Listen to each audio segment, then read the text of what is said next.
It was the early 1950s. While the United Nations and the US forces fought the Korean War, Communist China sent an army to fight alongside the Soviet Union communists. By the end of it, the Korean peninsula was divided into two nations. In the north, there was North Korea, a communist dictatorial dynastic regime. Today, the north remains isolated as a nation, poor and famished, with basically no human rights assurances. In the south, however, formed a ray of hope, a democratic country in a sea of communist dictatorships. South Korea never looked back. With majestic skylines mocking the subdued farmland that is North Korea, South Korea grew and prospered to create global business empires like Samsung and brilliant soft power instruments like K-pop music and Korean cinema. Until the 1980s, South Korea refused to make friends with Communist China. The PRC did not recognize it, and it did not recognize the PRC. Instead, it recognized Taiwan. But global economic factors were changing, and so were geopolitical dynamics. The US was now best buddies with China. So South Korea and China made nice. But could that change what South Korea actually thought of China? It never did. South Korea is very well aware of the ambitions of the invasive Communist Party of China, and even if a politician sells himself out, the South Koreans are now demonstrating that they will never be sold out to the CCP. Hi, and welcome to TFI Global, the foreign affairs and geopolitical analysis arm of the TFI Media Group. I am your host Shubhangi, and in this video, I will tell you how the Koreans are cutting off China's growing tentacles in South Korea. Let's begin. The Moon Jae-in government in South Korea has landed in trouble again. South Korean President Moon Jae-in is again facing backlash over his regime's tendency to lean towards China. The fresh opposition to the Moon government has emerged after plans by the South Korean Ministry of Justice to simplify the process of naturalization for children of foreign permanent residents.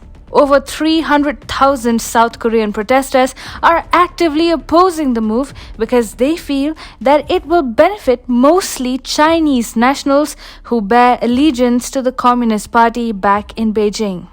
Recently, over 300,000 Korean citizens petitioned the Blue House, which serves as the official residence of the President of South Korea.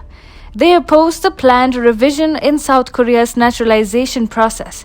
The protesters do have a point, as the Ministry of Justice's data itself suggests that 95% of those who will benefit from the planned revision are Chinese nationals. The timing of the protest is bound to give a major headache to Moon's Democratic Party. The country is supposed to go to elections next year, and the Moon government has been already tainted with corruption allegations. Recently, the Democratic Party also had to face a drubbing in the mayoral by-elections in South Korea's two biggest cities, Seoul and Busan. And to make things worse, Moon administration's traditionally pro-China image has clearly started hurting it.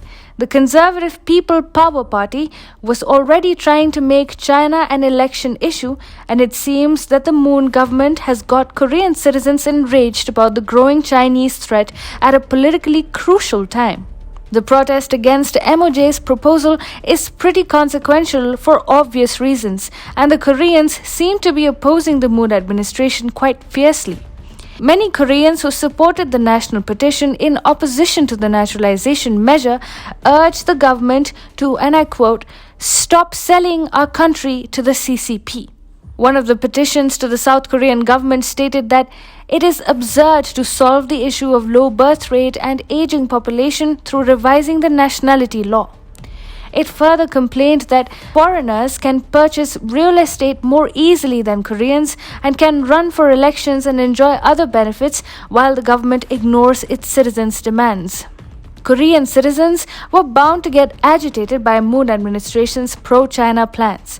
The fact remains that Koreans value their democratic freedoms and liberties, which is why they are also highly allergic to China's communist authoritarian system. Over the past 1 year or so, passions have frequently flared between Koreans and Chinese communist propagandists. In fact, Koreans often find Chinese bots, social media trolls, and IT cells pushing pro-China content in South Korea's social media. So the people of South Korea do have a first-hand experience of how Chinese authoritarianism works. And then, Koreans are also alarmed about the growing Chinese cultural imperialism. Koreans detest how China tries to minimize South Korea's soft power with ideas like boycotting the most popular K-pop boy group, BTS. Koreans also hate attempts by Chinese Communist Party to hijack Korean culture. Beijing has been trying to appropriate Korea's culture, including the cuisines, national heroes, and even Korean clothing. Chinese search engine Baidu, for instance, listed a number of Korean foods such as kimchi and samgyetang as cuisines of Chinese origin. Also, China has been trying to steal traditional Korean clothing hanbok by misrepresenting it as a type of Chinese hanfu.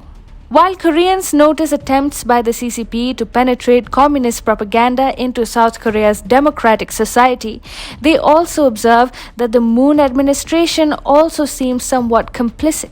Earlier, there were protests about an alleged Chinatown project in South Korea's eastern Gangwon province. The project was ultimately scrapped amidst widespread protests.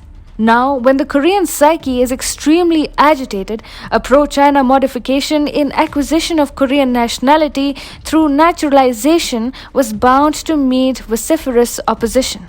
Make no mistake, Koreans are allergic to the thought of Chinese communism entering their country with Moon administration's new naturalization policy.